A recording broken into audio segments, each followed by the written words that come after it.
Hi, this is Sneha De. আমরা পড়ছি paper 1 organisational বিহেভিয়ারের 4th chapter. চলো স্টার্ট করি, তবে তার আগে বলে দিই তোমরা যারা আমার ভিডিও দেখছো, ভিডিও বানাতে অনেক এফর্টস, অনেক সময় লাগছে, বিশেষত এই পরীক্ষার সময়। যদি তোমরা আমার ভিডিও দেখে কিছু একটু বুঝতে পারছো, মনে হচ্ছে আমি একটু ভালো ক্লাস করাচ্ছি, তা দেন প্লিজ লাইক শেয়ার কমেন্ট করো, যাতে আমিও একটু উৎসাহিত ফিল করি। সো এবারে স্টার্ট করা যাক। ডাইরেকশন অফ কমিউনিকেশন দু রকমের হয়, ভার্টিক্যালি কমিউনিকেশন আর হরাইজন্টাল কমিউনিকেশন। ভাবছো এগুলো আবার কি? নেক্সট পেজে। ভার্টিক্যালি কমিউনিকেশন হচ্ছে দু রকমের।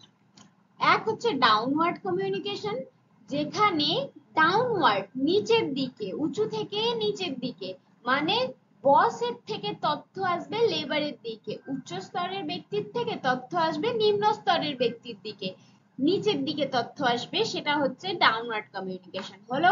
আর একটা হচ্ছে আপওয়ার্ড কমিউনিকেশন, যেটা কিনা নিচ স্তর থেকে ওপরের স্তরের দিকে তথ্য যখন প্রবাহিত হয়, যেমন নিম্ন স্তরের কেউ, যেমন কোনো লেবার, তার থেকে তথ্য প্রবাহিত হতে হতে হতে হতে যখন বসের কাছে গিয়ে পৌঁছায়, উচ্চ স্তরের কোনো ব্যক্তির কাছে, তখন ওটা হচ্ছে আপওয়ার্ড, উপরের দিকে তথ্য প্রবাহ হচ্ছে, তাই আপওয়ার্ড কমিউনিকেশন। ভার্টিক্যাল কমিউনিকেশন দুই রকম, ডাউনওয়ার্ড আর আপওয়ার্ড।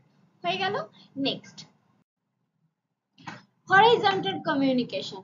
হরাইজন্টাল কমিউনিকেশন কাদের মধ্যে ঘটে? না বন্ধু বান্ধব, সমসাময়িক যারা কো ওয়ার্কার্স বা একই লেভেলের ম্যানেজাররা, সব ম্যানেজাররা মিলে লাঞ্চ করে, এরকম একটা ব্যাপার। ওই কমিউনিকেশনটা যখন হয়, যে সমসাময়িক কারুর মধ্যে কমিউনিকেশন যখন হয়, ওটাকে বলা হচ্ছে হরাইজন্টাল কমিউনিকেশন।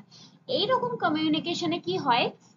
প্রবলেম সলভ হয় তাড়াতাড়ি, টিম ওয়ার্ক হয়, কোঅর্ডিনেশন হয়, এইরকম কমিউনিকেশনে সহযোগিতা বৃদ্ধি পায়। তাহলে দেখা যাচ্ছে যে এরকম কমিউনিকেশন গুড রিলেশনশিপ তৈরি করতে কাজে আসছে, স্মুথ ওয়ার্কিং এর কাজে আসছে। অর্থাৎ ডাউনওয়ার্ড কমিউনিকেশন বা আপওয়ার্ড কমিউনিকেশন, এই দুটো কমিউনিকেশন কি করে?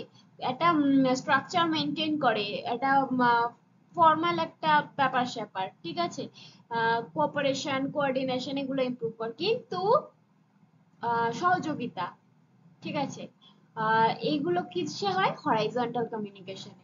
অর্থাৎ একটা অর্গানাইজেশনের সাকসেসের পেছনে হরাইজন্টাল কমিউনিকেশন আর আপওয়ার্ড ডাউনওয়ার্ড কমিউনিকেশন সবগুলোই ইম্পর্টেন্ট, শুধু সেটাকে ঠিকভাবে ব্যবহার করতে হবে।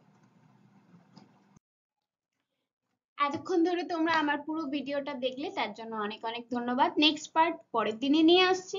Stay tune. Thank you very much.